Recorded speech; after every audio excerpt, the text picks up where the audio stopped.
So ayun na nga mga idol, after natin napanood yung video, na-curious tayo. So, tinester natin kung ilan nga ba talaga yung voltage na kanyang pinoproduce.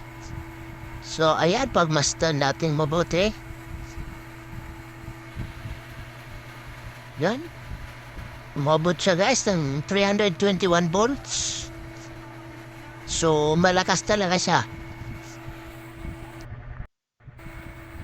So, sinubukan naman natin siyang nakatalikod guys. Ayan. So, bali medyo may na lang siya. Bali 50% lang yung kanyang binibigay na kuryente kumpara doon sa nakatapat siya sa hangin. Ayan, wabot ng 170 plus. Yan guys. Buo yung kanyang wire. Wala siyang daya. Yan. So ngayon guys, ay sumubok naman tayo ng ibang electric fan o clip fan. Yan. So, ayan, umabot siya ng 280 guys. Yun, 292. So, kahit aling clip pan guys, pagka tinapat natin sa hangin, so magpo-produce talaga siya ng kuryente. Yan, napakadelikado. Yan, sinubukan din nating nakatalikod. So, ayan, mabot siya ng 140 plus, 150. Yun, matakas pa rin siya guys. So yan, sinubukan natin yung ginagawa nilang na manual ng pagpapaikot. So titingnan natin kung ilan yung voltage na kanyang binibigay. So, ayan.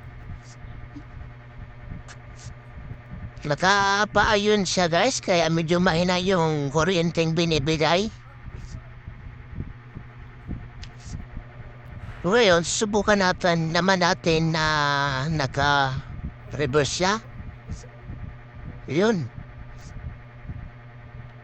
Bali hindi siya best na re-reading, pero yung points niya is umabot ng 3 digit.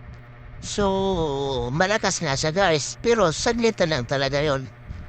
So ito na guys, para makompleta na natin yung ating eksperimento ay gumamit tayo ng ilaw. 220 volts, ayan. Umilaw siya guys.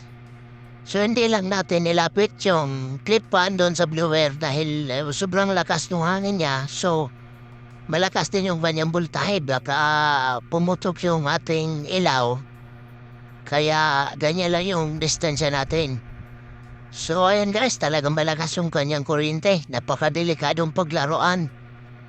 So kaya huwag natin paglalaroan guys yung mga ganitong clip fan at lalong-lalo na sa mga bata, ilayo natin sa kanila or huwag natin ipapalaro sa kanila. Sapagkat kapag ito ay naitapat nila sa electric fan, mara silang makuryente at madisgrasya.